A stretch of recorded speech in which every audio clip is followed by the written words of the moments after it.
In 1948, it was a newborn nation of 600,000, immediately invaded by the armies of 5 neighboring states. In 1967, it faced a coalition vowing to wipe it off the map and won a stunning victory in 6 days. In 1973, it was caught by surprise in a 2-front war and was driven to the brink of annihilation, only to achieve a dramatic reversal. The modern history of the State of Israel is a history of seemingly impossible military victories against overwhelming odds. For many people of faith, this is a clear and undeniable sign of the hand of God, a direct fulfillment of biblical prophecy. But what is the true theological explanation? Does God act as a celestial general in modern warfare? To answer this, we must first go back to the Bible, to understand the ancient pattern of God's covenant, His promises, and the strict conditions He placed on His chosen people.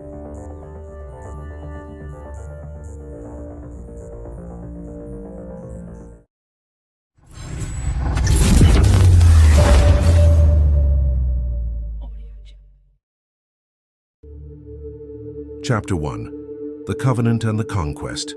The story of God and warfare begins with the formation of Israel as a people.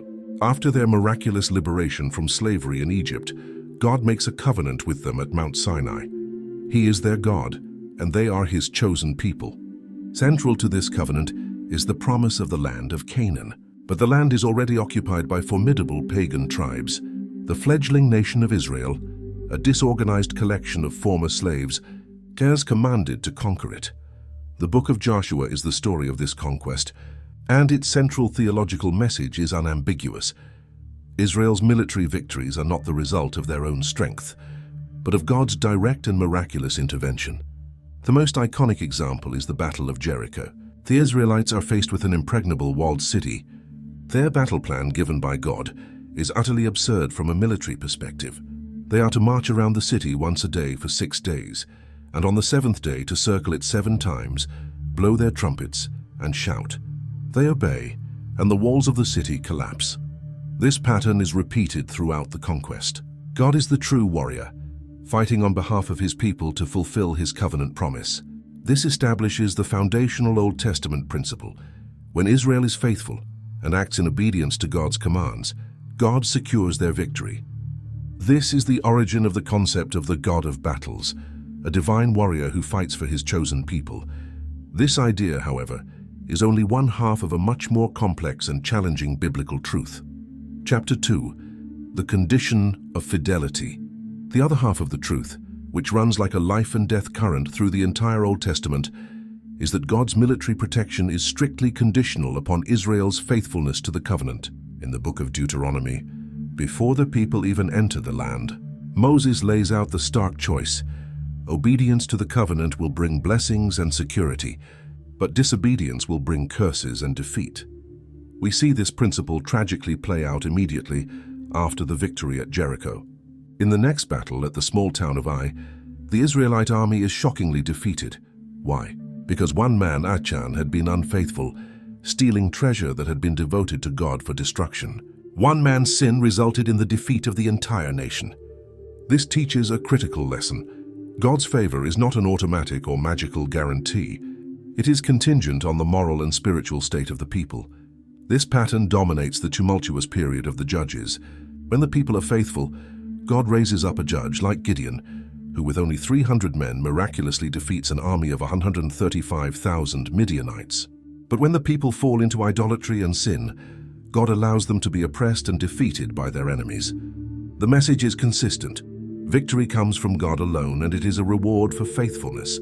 Defeat is a sign of unfaithfulness, a divine wake-up call to repentance. This principle prevents us from ever equating military success with intrinsic righteousness. In the biblical worldview, victory is not a sign that a nation is inherently good, but that it is at that moment being used as an instrument of God's will. Chapter 3. The Maccabean Revolt, a model of faith and fight. Perhaps the most powerful Old Testament example of this dynamic interplay between divine providence and human action is found in the deuterocanonical books of 1st and 2nd Maccabees. In the 2nd century BC, the Jewish people were under the brutal rule of the Greek Seleucid Empire and its king, Antiochus Epiphanes. Antiochus launched a savage campaign to eradicate the Jewish faith. He desecrated the temple in Jerusalem, erected a statue of Zeus, and forbade the practice of circumcision and the observance of the Torah on pain of death. From a human perspective, resistance was futile. The Jews were a small occupied people, facing the full might of a vast Hellenistic empire. But a small family of priests led by Mattathias and his son, Judas Maccabeus, chose to fight. Their story is one of astonishing courage and seemingly impossible military victories. Judas and his small band of guerrilla fighters consistently defeated massive, well-equipped Greek armies. But the books of Maccabees make it clear that their success was not due to military genius alone. It was rooted in a profound and desperate faith. Before each battle, they would pray, fast, and recall the stories of how God had saved Israel in the past. They saw their fight not as a political rebellion, but as a holy war to defend the covenant. Their story became the ultimate Old Covenant model of how God can grant extraordinary victory to a faithful remnant who are willing to fight for their faith against overwhelming odds. It is a story of human courage completely dependent on divine power. The Old Testament, therefore, presents a complex and challenging picture. It gives us a God who makes unbreakable promises to preserve his people and who can and does intervene in history to grant them victory against all odds. But it also gives us a God who insists that this protection is conditional on their faithfulness to the covenant. Victory is a gift for obedience. Defeat is a judgment on sin.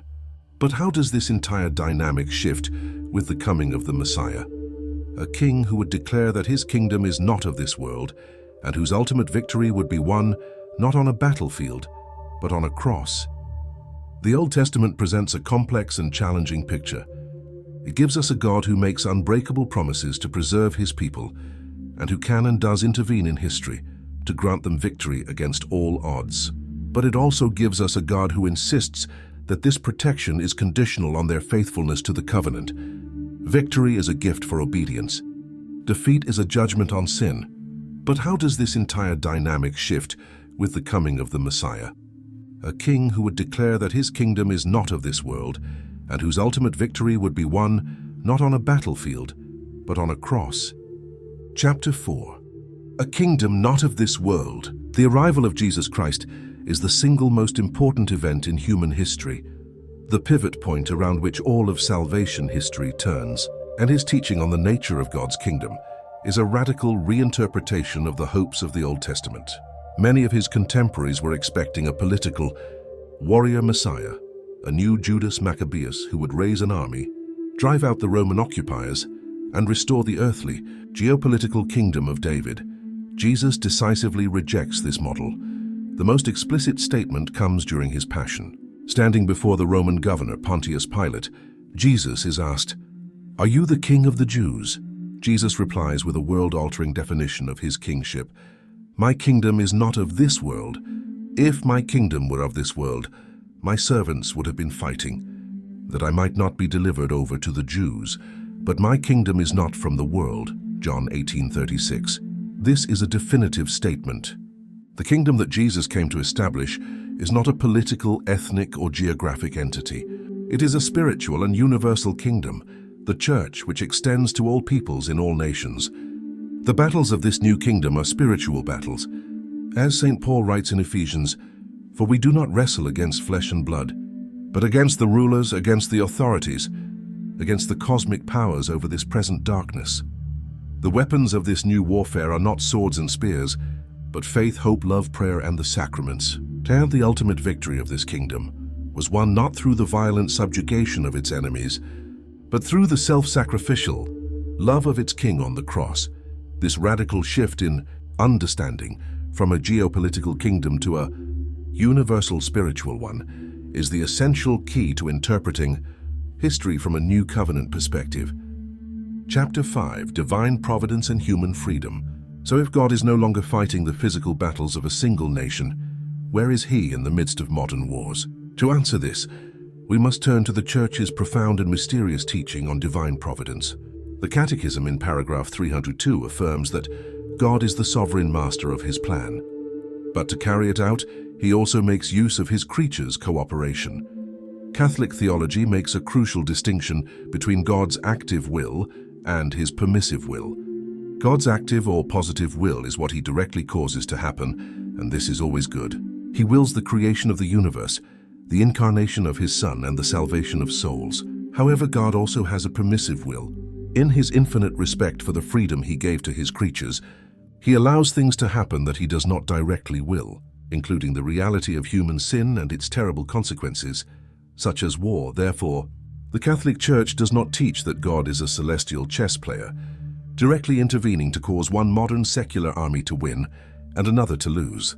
Modern wars are the tragic result of complex human factors, political decisions, historical grievances, economic pressures, military strategies, technological advantages, and the free, often sinful choices of human beings. God permits these events to happen, but his permission is not a sign of indifference. The mystery of providence is that God is so powerful and so wise that he can right straight with the crooked lines of human sin. He can allow the evil choices of human beings to unfold, and yet still guide the overarching course of history toward his ultimate, good purpose. A prime example is the crucifixion itself. God did not actively will the betrayal of Judas, the cowardice of Pilate, or the cruelty of the soldiers. He permitted these sinful acts to occur in order to bring about the greatest good the world has ever known, our redemption. This theological framework prevents us from making simplistic and often arrogant claims about God, taking sides in modern geopolitical conflicts. Chapter 6. Interpreting the signs of the times. If God is not directly causing military victories, how can a person of faith interpret a historical pattern, like Israel's improbable survival? The Church, especially since the Second Vatican Council, calls us to scrutinize the signs of the times and to interpret them in the light of the gospel. This means we look at historical events not for a secret prophetic code, but for what they reveal about God's promises and the state of the human heart. From this perspective, what signs can a Catholic see in the modern history of Israel and its conflicts? First, we can see a powerful sign of God's fidelity. As we have established, God made an irrevocable promise to preserve the Jewish people. The fact that they survived 2,000 years of diaspora and persecution, culminating in the horrific attempt at their total annihilation in the Holocaust, and were able to re-establish a homeland in the 20th century, can be seen as a breathtaking historical testament to God's faithfulness. It is a sign that God does not break his promises. However, this is a theological statement about the preservation of a people, not a blanket divine endorsement of the actions of a secular state. To equate the two is a serious theological error. The ongoing conflict, the violence, the suffering of both Israelis and Palestinians, is a tragic and powerful sign of human sinfulness. It is a sign of the deep wounds of pride, fear, and unforgiveness that plague the human heart. It is a sign that the Holy Land of all places is in desperate need of the peace that only its Prince Jesus Christ can truly give. This theological framework gives us a new and more challenging way to view history. The miraculous military victories of modern Israel are not necessarily a sign of the nation's inherent righteousness, but can be seen as part of God's mysterious providence in fulfilling his ancient promise to preserve the Jewish people. At the same time, the ongoing conflict is a tragic sign of human sinfulness. This moves the question beyond a simple "is God on their side?" to a much more difficult moral question. If God's kingdom is one of justice and peace, how are we as Christians to judge the actions of nations in a fallen world? When is a war just? And what are the specific moral obligations we have when we look upon the conflict in the land that Jesus himself called home? This theological framework gives us a new and more challenging way to view history. The miraculous military victories of modern Israel are not necessarily a sign of the nation's inherent righteousness, but can be seen as part of God's mysterious providence in fulfilling his ancient promise to preserve the Jewish people. At the same time, the ongoing conflict is a tragic sign of human sinfulness. This moves the question beyond a simple "is God on their side?" to a much more difficult moral question. If God's kingdom is one of justice and peace, how are we as Christians to judge the actions of nations in a fallen world? When is a war just? And what are the specific moral obligations we have when we look upon the conflict in the land that Jesus himself called home? Chapter 7. The Just War Tradition, a Moral Compass. To answer these difficult questions, the Church does not rely on political ideology or prophetic speculation. It turns to its ancient and carefully developed just war tradition. This is not a pro-war doctrine. On the contrary, it is an incredibly strict set of moral criteria developed by thinkers like St. Augustine and St. Thomas Aquinas that begins with a strong presumption against the use of military force. It recognizes that in a fallen world, war may sometimes be a tragic necessity, but it seeks to limit its horror and govern its use according to the moral law. The tradition has two main parts. The first is jus ad bellum, or justice of war, which outlines the conditions that must be met for a nation to justly enter into a conflict. The cause must be just, such as self-defense against an ongoing and grave aggression. The war must be a last resort, meaning all peaceful and diplomatic options have been exhausted. There must be a reasonable hope of success, as it is immoral to cause immense suffering in a futile effort, and the good to be achieved must be proportional to the immense evil that war will inevitably cause. The second part is jus in bello, or justice in war, which governs a nation's conduct during a conflict. There are two primary principles. First, proportionality. The amount of force used must be proportional to the military objective. One cannot use excessive, overwhelming force to achieve a minor objective. Second, and most critically, is the principle of discrimination. This is the absolute moral prohibition against the direct and intentional targeting of non-combatants.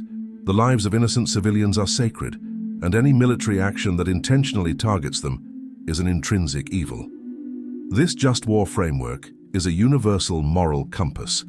It allows us to evaluate the actions of any nation in any conflict, including Israel and its neighbors, based on objective moral principles rather than political loyalties. It forces us to ask difficult questions. Was a military action truly a last resort? Was the force used proportional? And were all possible measures taken to protect innocent civilian lives? Chapter 8. The Principles of a Just Peace. The just war tradition provides a framework for judging the use of violence, but the ultimate goal of the Church is always the establishment of a just and lasting peace. To this end, the Church applies the great principles of its social teaching to the specific conflict in the Holy Land. The first principle, as always, is the dignity of the human person. This means the Church unequivocally condemns all acts of terrorism, which are a direct assault on innocent human lives. But it also means the Church must speak out against any policies or actions that deny the fundamental human dignity of the Palestinian people, including the right to self-determination, security, and a future of hope. The second principle is solidarity. The Church rejects the partisan us versus them mentality that fuels the conflict. It calls all Christians to a spirit of solidarity with both peoples. This means recognizing the legitimate security concerns of the Israeli people and their deep historical trauma, while also recognizing the legitimate aspirations of the Palestinian people for a homeland and an end to decades of occupation and displacement. Finally, there is the principle of the common good. The Church insists that the good of the region cannot be a zero-sum game. A lasting peace must be a peace that benefits both Israelis and Palestinians. For this reason, the Holy See has been one of the world's most consistent and long-standing advocates for a two-state solution. It believes that a just peace requires a secure state of Israel existing alongside a secure and viable state of Palestine, with a special internationally guaranteed status for the Holy City of Jerusalem, ensuring it remains a city of peace for the three great monotheistic faiths. Chapter 9. The Christian Vocation, to be peacemakers. This brings us to the final answer to our video's title, Why Israel Wins Every War Against All Odds. From a Catholic perspective, the answer is a profound mystery. It is a complex tapestry woven from human factors, military skill, technological superiority, international support, the disunity of its enemies, and the mysterious, permissive providence of God, who is faithfully keeping his irrevocable promise to preserve the Jewish people in history, but to see this preservation as a divine endorsement of every military action or political policy is a dangerous theological error. It is to misread the signs of the times. The Christian is not called to be a geopolitical analyst trying to discern God's favor in the outcome of battles. We are called to be something far more difficult and far more important. We are called to be peacemakers. This was the explicit command of Jesus in the Beatitudes. Blessed are the peacemakers, for they shall be called sons of God. Our primary vocation in response to this conflict is not to stand with one side against the other. It is to stand with Christ, and Christ stands with all who suffer. We are called to stand for justice for the Palestinian people and for security for the Israeli people. We are called to stand in solidarity with our elder brothers in the Jewish faith, and to stand in solidarity with our Christian brothers and sisters, the living stones of the Holy Land. Above all, we are called to stand against hatred, violence, and the dehumanization of the other, no matter who it comes from. This is our biblical mandate: to pray and work for the peace of Jerusalem, a peace that can only be built on the foundations of justice, mutual respect, and a recognition of the shared humanity of all God's children. Final conclusion. We began with a question of historical anomaly and divine intervention. Why has the modern state of Israel won its wars against all odds? Our journey took us back to the Old Testament, where we found a God who makes unbreakable promises to his people, but who also conditions his protection on their faithfulness. We then moved to the New Covenant, where Jesus Christ reveals a kingdom not of this world, and a God who triumphs not through military might, but through the self-sacrificial love of the cross. We saw how the Catholic Church understands modern history, not as a series of direct divine interventions, but as a complex interplay of human freedom and God's mysterious overarching providence. The shocking truth from the Bible, therefore, is not a simple political endorsement. The truth is that the Christian's ultimate allegiance is not to any earthly state, but to the kingdom of God and its King, the Prince of Peace. The reason for Israel's survival is hidden in the mystery of God's fidelity to his ancient promises. But our duty as followers of Christ is clear: to reject the logic of worldly power and to pray and work for a victory of justice over injustice, mercy over vengeance, and a true lasting peace for all the children of Abraham in the land that he made holy.